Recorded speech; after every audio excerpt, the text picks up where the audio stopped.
Okay, when you're ready. All right, I'm Jack, by the way. All right. Throughout most of our lives, we've had certain events shape us into the people we are today.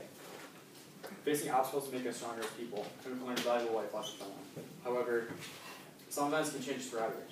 In some cases, can change an entire nation, and even the world. Picture yourself as the son of a working white-collar man. Your father hugs you goodbye before he heads off for his long day at work in the city. But before he leaves you, he promises you that when he gets home from work and after dinner, that he'll play a game of catch with you. Imagine, what if that game of catch never happened? What if dinner didn't happen? What if that was your last chance to tell your father that you love him? What if that day ended up being the single worst day in the history of the United States of America? Now, even though I haven't stated the event, I'm pretty positive a majority of you know where I'm heading with this. And that's because 9/11 has affected us all in such an impactful way. September 11th was a series of terrible terrorist attacks. However, there were many events that led up to it that we should have seen coming, and there continues to be precautions that take place today to ensure that nothing of that caliber ever happens again. 9/11 single-handedly changed everything we knew about national security and shaped terrorism of the modern era, all in just one day. But should we have seen this happening? In 1992, explosive expert and Islamic extremist Ramon Youssef arrived in New York City from Pakistan. It was here in New York City where he started his plot on how he was going to kill Americans and destroy the World Trade Center. Jesse Greenspan from History News stated that it was Youssef's goal to topple the North Tower into the South Tower.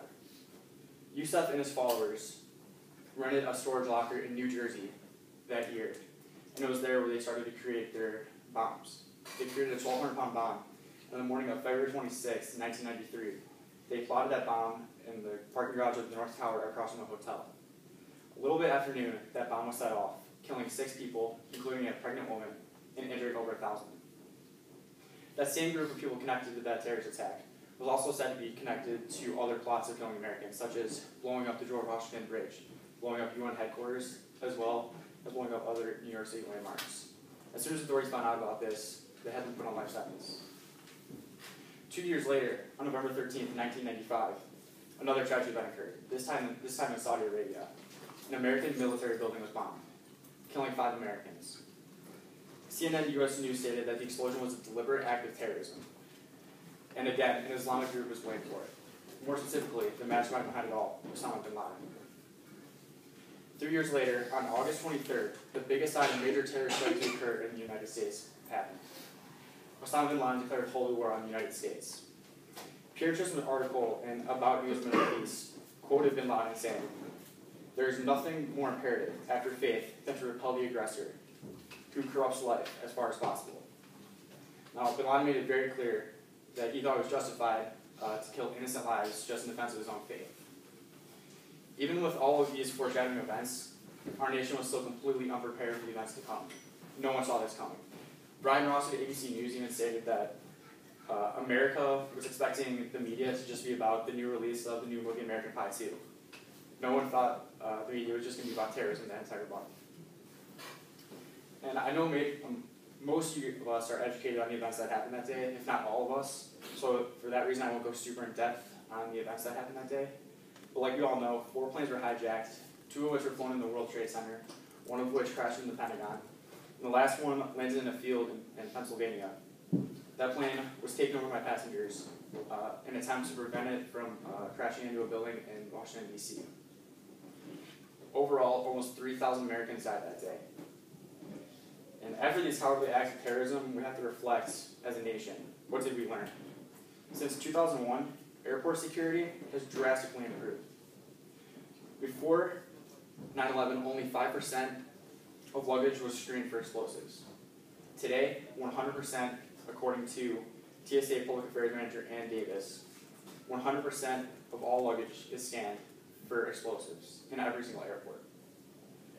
Also, cockpits in airplanes are more secure and more safe. One of the probably most important lessons you can learn, take away from this, is that heroes are everywhere.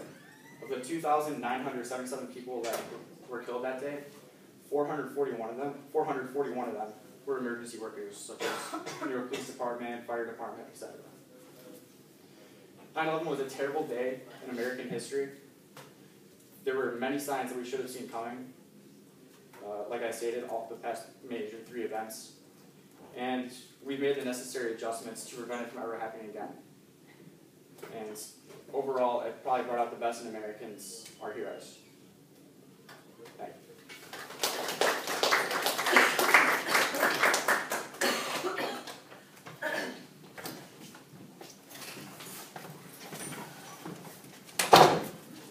You want me to go next? I'm supposed to be. Should I just like go last or something? I'll still go right. I mean, I'm ready. I got my stuff. Yeah, well, it's supposed to be after Jack. It's supposed to be Lauren. Wait, what? Is Lauren here? I'm supposed to Jack, be... Matt, Lauren. Yeah. Is Lauren here? Well, okay. It's up to you guys. Do you want to go right now, or you want to let him go? Is that right? I need to go last. Please, can I go last today? Or Monday? Well, okay. If you, okay. I'll go today, but I'm not. What's your name? Ramon. R-A-M-O-N. Give me just 1 second. I'm sorry about all that. You got your time, right? Yes, thank you.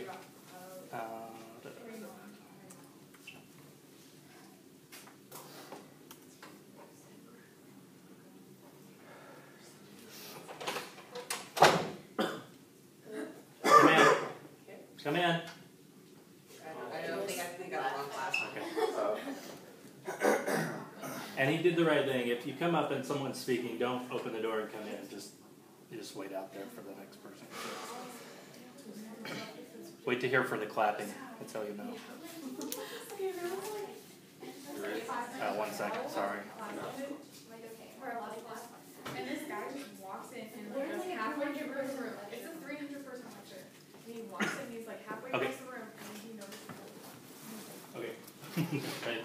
Alright, by show of hands, how many of you guys got like over 8 hours of sleep last night? Wow, really? Just one? Alright, that's actually pretty normal, but a little bit below the norm. About 60% of college students get just above average of regular sleep, which is about 7 to 9.25 hours of sleep at night. So you guys are slacking. And I've been researching this for the last couple weeks, and sleep has always been something really interesting to me, since we literally spend about a third of our entire lives on a bed just sleeping. It's really relevant to us because as college students we encounter sleep deprivation a lot. Most of us lose sleep, during midterms, finals week, right before a really important test, or just regularly just staying up and doing shenanigans. Sleep deprivation is a common occurrence in us adolescents and young adults, and it's something that's really embedded in American society because we like to burn the candle at both ends, like to work beyond our limit to show that we're extremely successful, but we hinder our sleep due to that and our society's perception of success. And today I will cover the basic understanding of what sleep deprivation is, the effects that it has on everyday people in their lives, and statistical data and ways to combat sleep deprivation and get a good sleep schedule. Alright, so according to the National Institute of Neurological Disorders and Stroke, sleep deprivation can be defined as being drowsy during the day, even during boring activities, and signifies that you haven't had enough sleep. So some normal characteristics that you could see that, if you want to see that you're sleep deprived, is if you lay down. According to them, if you lay down during a bed or anywhere, somewhere comfortable, if you fall asleep within 5 minutes, you're officially sleep deprived. And the normal sleep for us young adults is around 7.5 to 9.25 hours per night. And if you don't, it can really hinder your bio clock and your sleep cycle. And another very common one that I've seen, and is according to the Sleep Foundation, is these things called microsleeps.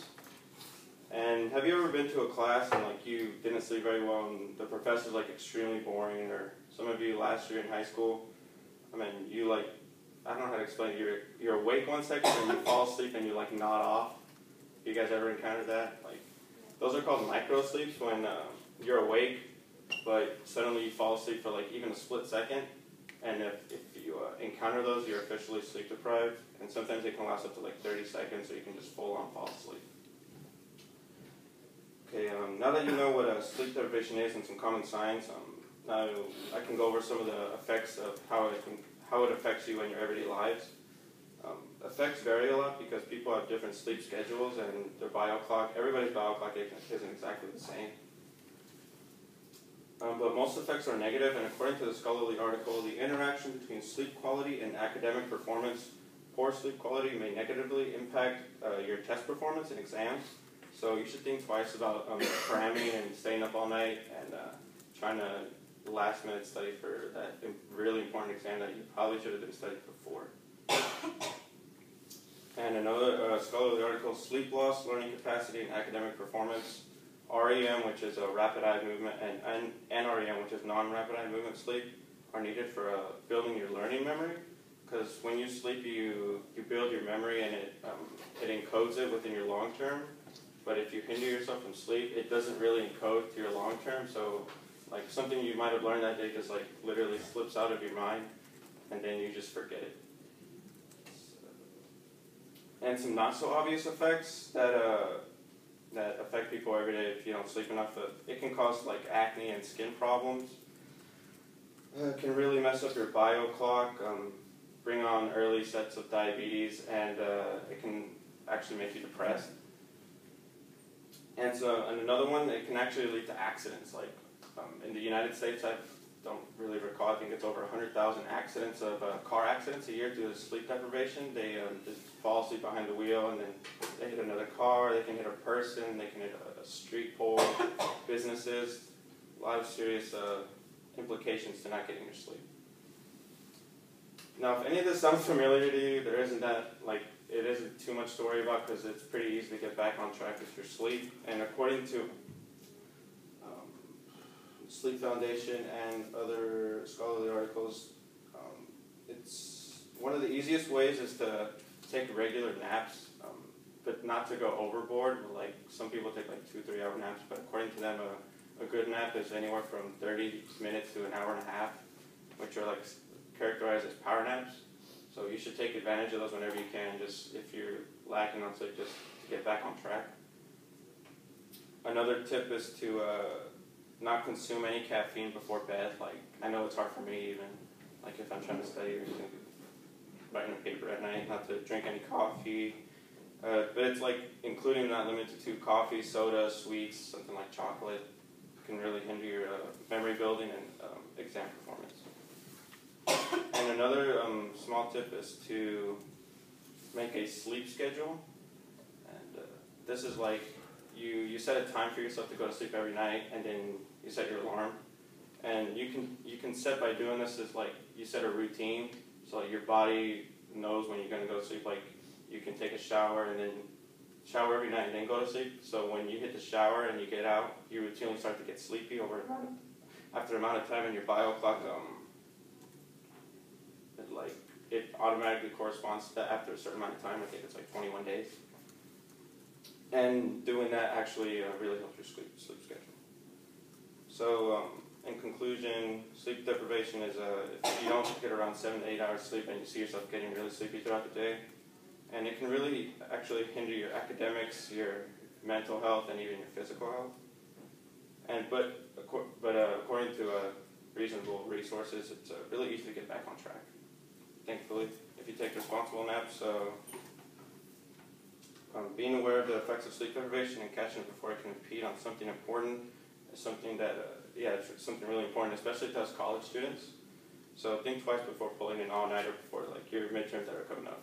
Thank you.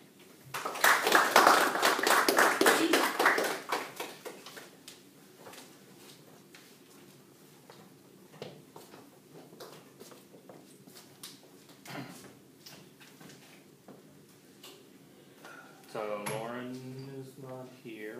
So Matt, well, you want to go? I can go if you want.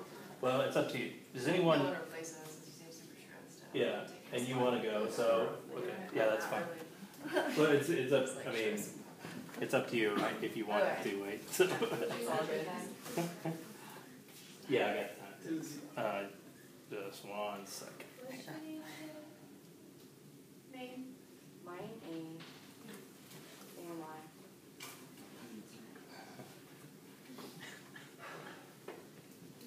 Okay, when you're ready.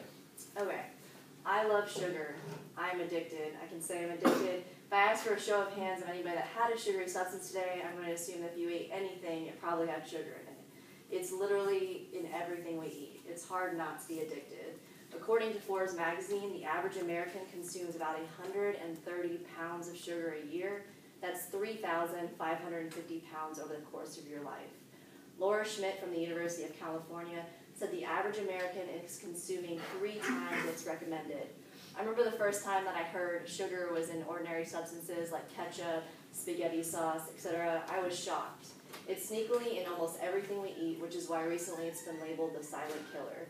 Despite the fact that it's in almost everything we consume, we really don't know what sugar is, what its short-term effects are, and what it could really have as a long-term effect.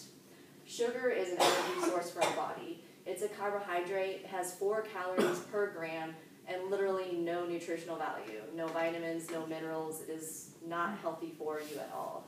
But besides this, it's a sneaky substance. It goes by many names such as dextrose, fructose, glucose, and lactose. You can see that it has a trend in ending in ose. So if you're going to look at a label, just looking for the word sugar is not going to be sufficient. Sugar used to be a luxury spice in Europe. It used to be an exotic spice that only the rich could afford, but with more efficient manufacturing, this white gold has become more affordable. A well-known gentleman, Christopher Columbus, actually brought sugarcane to the New World in 1493, and since then, sugar has been on the rise in consumption. So what exactly is the short-term effect of sugar? Since sugar is a simple carbohydrate, it's easily digested. When you consume it, you have a rise in your blood sugar, which leads to the sugar rush, and then it's followed immediately by a crash. Your body likes consuming sugar because it's an easy source of energy. I like to compare it to a fire. If you have a stack of paper or you have a stack of wood, sugar is that paper because it easily burns and you go through it super fast, whereas wood would be something more like a multi-grain or vegetables where it's slow burning and you have energy that goes on for a longer period of time. It may take longer to start that fire, but it actually is more beneficial in the long run. The second reason why we like sugar so much, and another short-term effect, is sugar reacts to the brain similar to the way that drugs react to the brain. It's a natural opium, and thus you get that sugar high. Sugar gives you that initial high, and then you crash, in which you crave more and then want to consume more, so it's a very vicious cycle. And the last time I checked, you also get high from drugs. So if it looks like a duck, quacks like a duck, then it probably is a duck. And just like drugs, the problem with sugar is the more you consume, the more your body gets used to it, so you need more of it to have the same effects. But these are just the short-term effects. What about the long-term effects of excessive sugar consumption? The most obvious one is probably obesity. America is actually the second fattest country in the world next to Mexico, and we all know that being overweight is immediately associated with things such as diabetes and heart disease. In an article titled "The Toxic Truth About Sugar," Lustig and 2 colleagues observed that sugar is addictive in the same way as cigarettes and alcohol, and that overconsumption of them is driving worldwide epidemics of obesity and type 2 diabetes. Another long-term effect of sugar is that it slows down the brain, which damages your memory and leads to brain fog. Research out of California suggests that sugar forms free radicals in the brain's membrane and compromises the nerve cell's ability to communicate, which is why when I study or I study with my friends, it's better to grab something that's nutritionally valuable than to binge out on soda and sweets to stay up all night, because it'll actually lead you to being more stupid. Another organ severely affected by sugar is our liver. Our liver is literally the only organ that processes this fructose to energy, so it puts all the strain on one organ. Eating exceptionally large amounts of sugar taxes the liver. It spends so much time turning that fructose into something that we can use for energy that it doesn't have any energy left over to process other functions, which leads to kidney stones and high blood pressure. And unlike anti-cancerous foods such as kale and broccoli, sugar is actually a carcinogen. And a carcinogen actually means that it's cancer-causing. Aspartame, which is a substitute of sugar, has been proven to cause cancer in laboratory rats, according to the American Cancer Society May's 2014 article.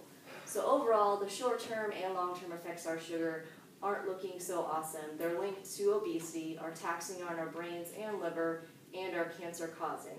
But we need to keep in mind that it is still important for our body as it's our main source of energy. So the message isn't to cut sugar completely out of our diets, as that would be impossible in today's society. So in conclusion, we need to remember that sugar can be as deadly as it is sweet. Thank you.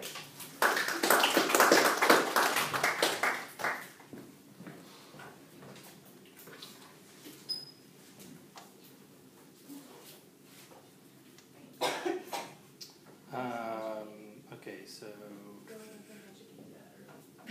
Doug? Is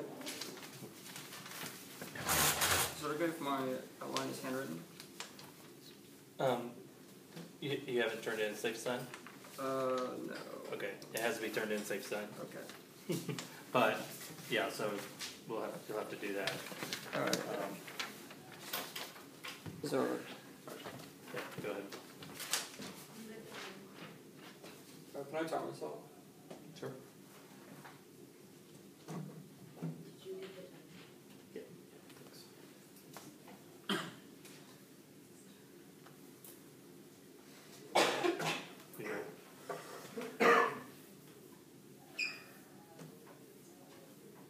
This is one small step for man, one giant leap for mankind.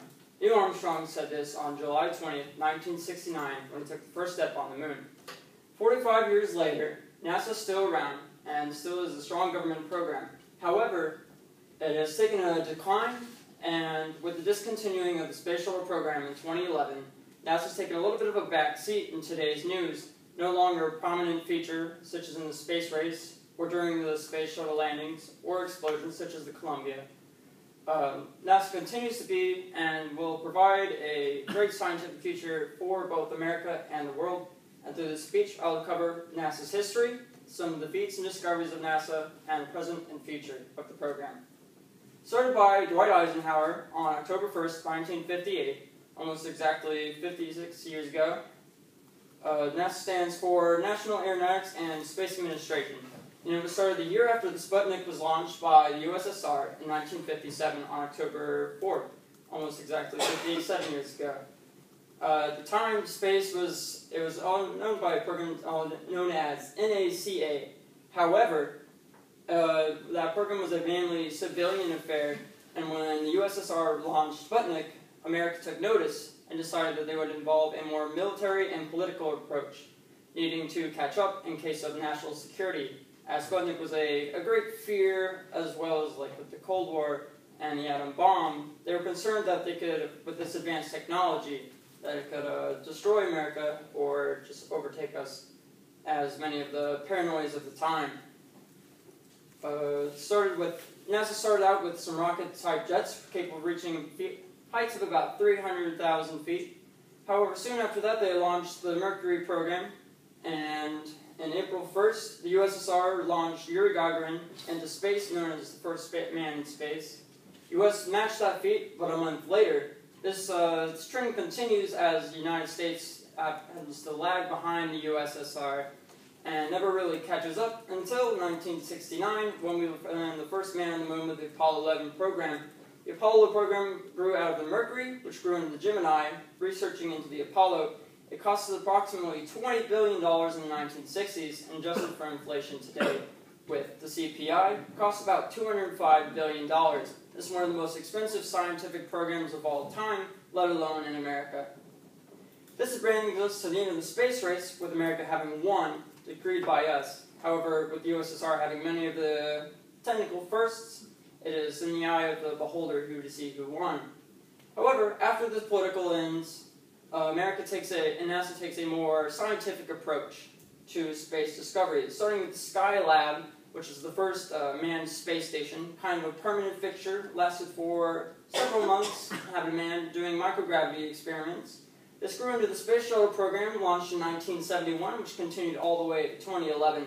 And during that time, we eventually joined up with a few other countries, including the former USSR, now known as Russia, to form the International Space Station, a purely scientific embodiment, doing more discoveries, more research, all sorts of things, and it's still active today. CNN lists a few discoveries and inventions that we use every day, discovered by and created by NASA. One of these being very important would be the heart monitoring. Anytime you're in a hospital or the ICU, hooked up to a heart monitor, which was invented by NASA in order to monitor the health status of their astronauts.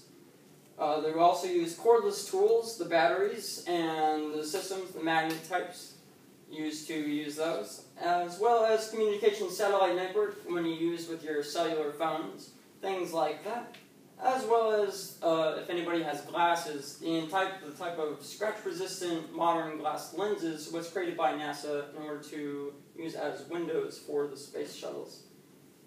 As well as these inventions, NASA has a few major scientific discoveries. I'm sure we're all familiar with the Hubble telescope. The telescope discovers many, I've certainly seen many of the pictures, such as the Eye of God galaxy, many pictures of nebula, and it also supports Hubble's theory of universal expansion, being able to capture some of these expansive moments in time.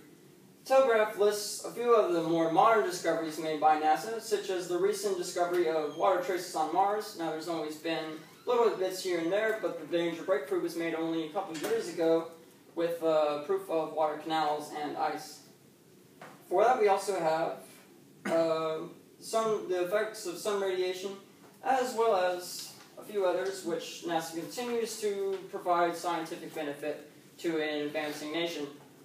In a more modern, in July 2011, the space shuttle program was officially ended, bringing the end to the 30-year program and the end of an era of space travel. This brings us to the modern age of NASA, which is bouncing around in a sort of era of budget cuts and a national deficit. With many programs getting the axe, NASA only receives approximately 0.48% of the national budget. This is about half a penny of your tax dollars. Neil deGrasse Tyson gives a quote on this. Right now, NASA's annual budget is half a penny on your tax dollar. For twice that, a penny on the dollar, we can transform the country from a sullen, dispirited nation, weary of economic struggle, to one where it has reclaimed the 20th century birthright to dream of tomorrow. He made this in 2012 in a speech on why NASA should have continued relevance and continued funding in an era of an advancing scientific nation and an advancing scientific world. Despite these financial struggles that NASA sees, currently we have the Mars rover Curiosity, which is still roving about on Mars today. We also have the Hubble telescope out in space, the Voyager, which has recently breached many of our perceived edges of the solar system. And recently, in fact only a few months ago, we had an announcement from NASA saying about the Commercial Crew Program, where it was SpaceX and Boeing received the final grants to continue on the space program. With the discontinuing of the shuttles, we are now looking into private companies to have our astronauts be shuttled up to the ISS and future things like that. So, within the last 56 years, NASA advanced America and the world many times over with its inventions, scientific discoveries. It has a proud history and a promising future, and it is us, our generation, who will look into the future of man and further explore the heavens. Thank you.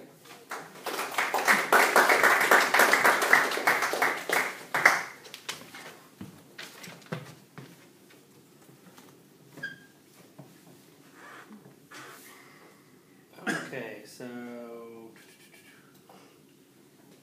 Jack, Lauren didn't go, Ramon did, Doug did. So we've got Emily and Matt. So Emily, You want me to go first? you want to go? Yeah, Okay, because go ahead. last, so. Okay, fine.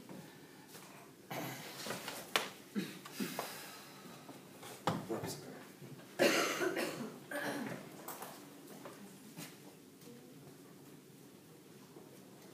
Okay, when you're ready.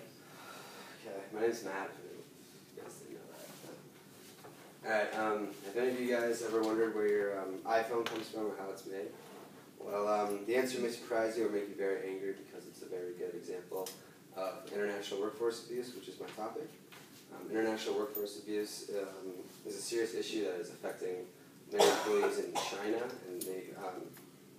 and the international workforce workforce abuse leads to deaths, suicides, riots, and other stuff like that. And the three main points I'm going to talk about today are basically what is international workforce abuse, and then I'll tell you about Foxconn, which is a company that manufactures iPhones and all your, basic iPhone products or Apple products, and then I'm going to tell you about what are the results of international workforce abuse. So, what it is basically it's when employees face unequal and unfair working conditions, such as like low pay, unfair hours, and dangerous work environments, and not being treated fairly by your boss, or lack of respect from your coworkers. And it's mainly a problem in foreign countries. It's especially a huge deal in China. It's not really a big deal in the United States, but when it happens, it's not a big deal. It's not on the same scale of what is going on in China right now. And the reason it's such a big deal right now is because it's gone unnoticed by Americans. It's something that a lot of people either ignore or just don't really know about it. So, and the reason it's such a big deal in China is because of a company called Foxconn. And Foxconn is an electronic manufacturing company that is partnered with Apple, and they make stuff like iPhones, iPads, Macs, and stuff like that, all the stuff you guys are familiar with. And they hire thousands of people to make these Apple products for them, and when they're making the Apple products, it's when they're facing international workforce abuse. Foxconn has received multiple allegations of international workforce abuse. According to an article written by Jian-Li Yi, many workers, many of the 1.2 million Foxconn employees face extreme work hours, unpaid overtime, and some of the people that have been interviewed compare their job to slavery. So they're giving hard hours every single day of the week, 7 days a week, 12 hours, 12-hour work days, and they're either not getting paid for some of those hours, and they're getting paid very low money for for the hours that they're doing, and they're making the Apple products for us. So it's kind of like slavery, I guess. So another issue that is related to Foxconn that they've been alleged is child labor, and that sort of ties into the big main idea. And according to another article written by David Pearson, he interviewed 5 Foxconn employees, and they were all underage interns. They were under the legal work age, and they were all working on assembly lines, and Foxconn provided them dorm life, like dorm rooms to live in, and they cut off the electricity and the water in their dorm rooms so they could save money. So that's another form of abuse, I guess. And another thing that Foxconn workers face every day is they're exposed to a chemical called N-hexane, and that's a chemical that's found in a solution that is used to clean iPhones, and they're exposed to that every day.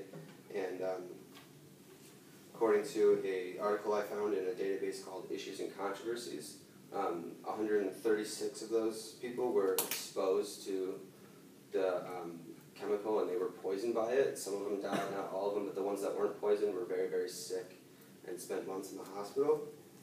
And 14 people have been reported to committing suicide in the workplace, and dozens have also survived their suicide attempts. Some people that haven't died still are committing suicide and are still seriously affected by the international workforce abuse.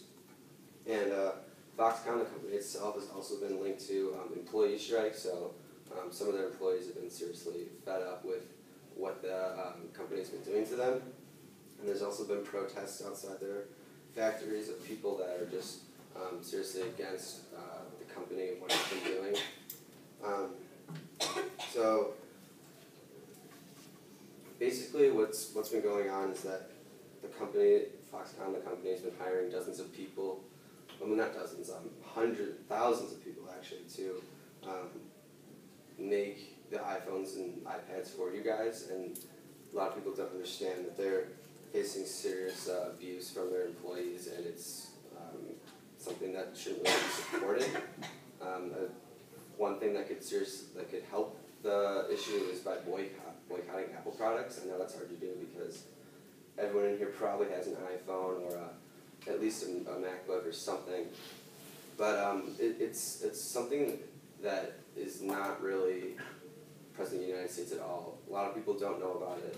It's not really covered a lot in the media, and it's something that's going to continue to be an issue if people don't at least step up and try and get the word out at least. But so the workers, even if they aren't even if they aren't suicidal, or if even if they're not happy with what the working conditions are, they're still being exposed to the N-hexane. So every day they're still risking their lives by coming to work and being exposed to that dangerous chemical. So as a whole, international workforce abuse is just when workers in China are facing unfair working conditions and being really mistreated the way they should be, and they're doing this just to make products for us, I guess. So the next time you use your iPhone or Apple product, just remember that someone may have died making it.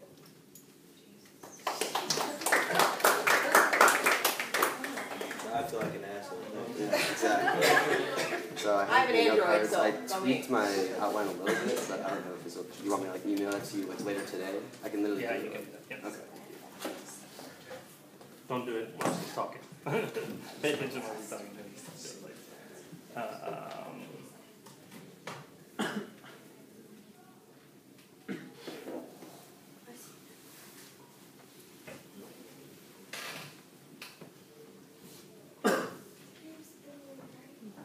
Yes, Emily. My name's Emily.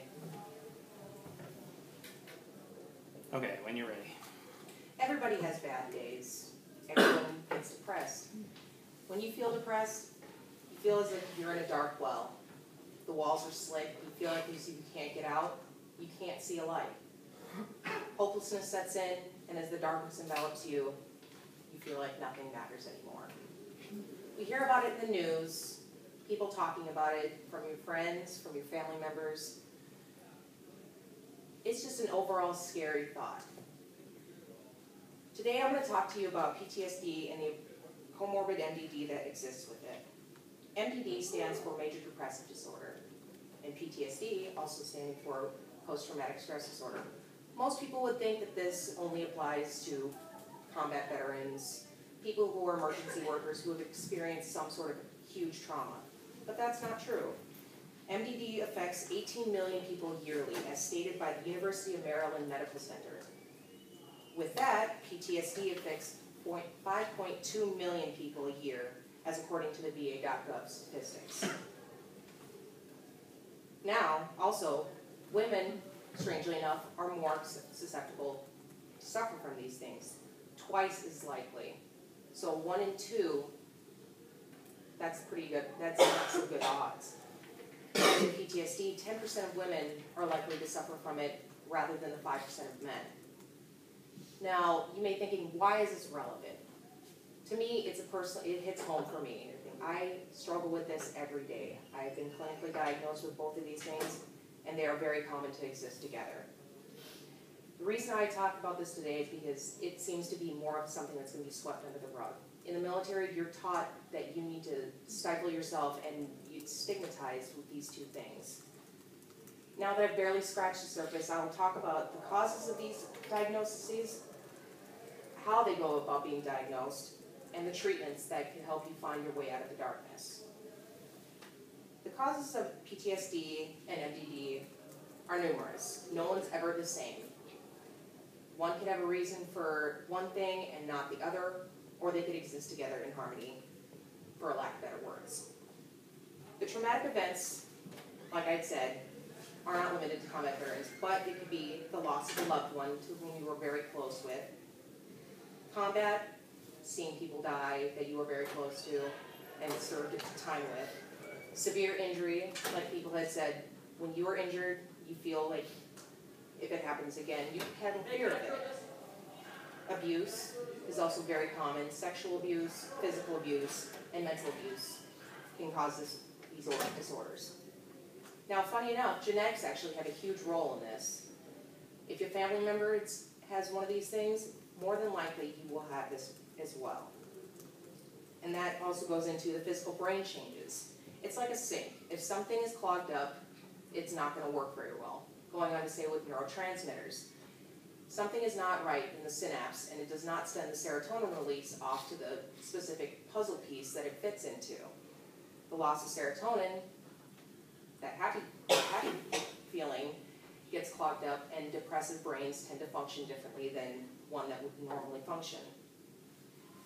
Now that I've talked about the causes, we can move on to diagnosis and what it actually means to be clinically depressed, like MDD is called, or to have PTSD. When somebody goes to the doctor, he'll ask you a bunch of questions. That's with any doctor visit. He'll ask you, how are you feeling today? Do you feel safe at home? Are you having problems sleeping? These are only examples of what can possibly be the underlying problem. He or she could also order blood tests to even possibly rule out something that could be existing within your brain to rule this out. Once again, your genetics have anything to do with it, so he or she will talk to you about your family history. The symptoms of these, for example, can be sadness that lasts over 2 weeks, where you feel like nothing matters anymore. It could be guilt. Me, I struggle with survival guilt. Those who've died and everything, I feel as if, why wasn't me? Why did I get to live and why did they not? Rage. This can be blind rage. You just flip out for nothing and you don't really have a reason for it. You feel like you're a ticking time bomb with a short fuse. Loss of interest. Once you could find something that was really fun to you, it doesn't matter anymore. It doesn't spark your interest like it used to, and nothing seems to matter. And in the most severe cases of these both two disorders that exist together, the severest case is suicidal thoughts. This is especially hard for most people because now that it's becoming more of an issue with veterans committing more suicides, it's gaining a lot of attention. Me personally, I suffer flashbacks from my incidences in Iraq, and when I do, I tend to sink into this deep rut, like that deep well that I talked about. And it takes me a long time to get out. You know, I feel like there's nothing to come out of it. You know, I have to struggle on because I have everybody else to worry about. I get put in the back seat. When people do this, they tend to shut down. But I'm here to say that there is a light. You know, once getting your diagnosis, you can effectively start looking at treatments. Most common would be medications. Talking about SNRIs, that would be serotonin norepinephrine reuptake inhibitors, or SSRIs, the selective serotonin reuptake inhibitors. These fix that clogged sink and be able to reconnect the serotonin to go back to where it's supposed to be at the level so you can feel somewhat a sense of normalcy again. Also, doctors would recommend psychotherapy, also known as talk therapy. This I have found to be extremely beneficial to anybody who has had PTSD or MDD. Talking about your issues can just feel like somebody understands you and you don't have to bottle it up all the time. But most medical professionals will say that, you know, a combination of these two are your best options. But now that we've looked at, you know, the causes, the diagnoses, and the treatments of these two disorders, depression and PTSD are an arduous battle that you may think that you never will win. But there is hope. You know, one thing to remember is that don't give up. There is someone always going to be there for you. And if you see anybody exhibiting any of these signs, whether they be a combat veteran or somebody that has suffered some sort of trauma and suffering from depression that goes along with it, help them. If you feel like you need to get some help, please do. There is a light at the end of the tunnel, and you are strong. Thank you.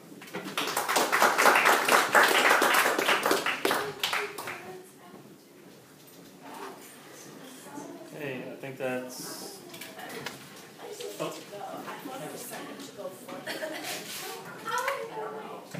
Were you out of the room when I was saying more? No, I said that at the beginning. But okay. I could go on Monday. You're gonna, yeah, I think okay, so. My voice is gone anyway. Okay. Here's my notes.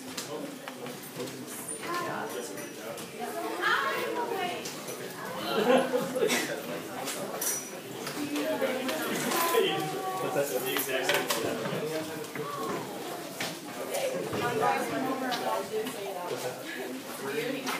I live in Lewis.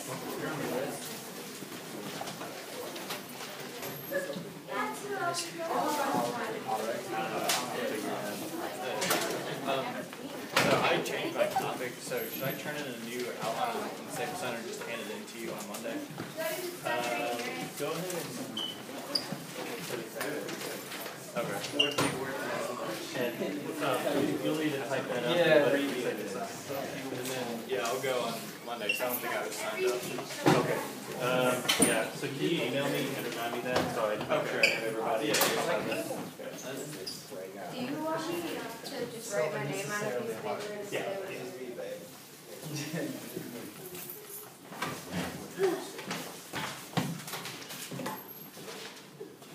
I did more doodles for you.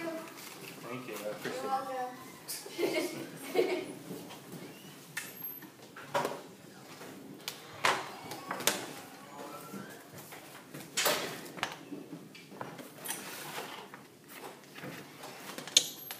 So you think her name is Christine?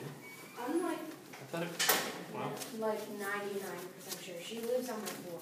well, And I'm like friends with her roommate. maybe like her name is, her real first name is Lauren, and she doesn't ever Do use we it. even have a room? Well, that's who signed up for that spot that she's talking about, so I'm like, That's so weird.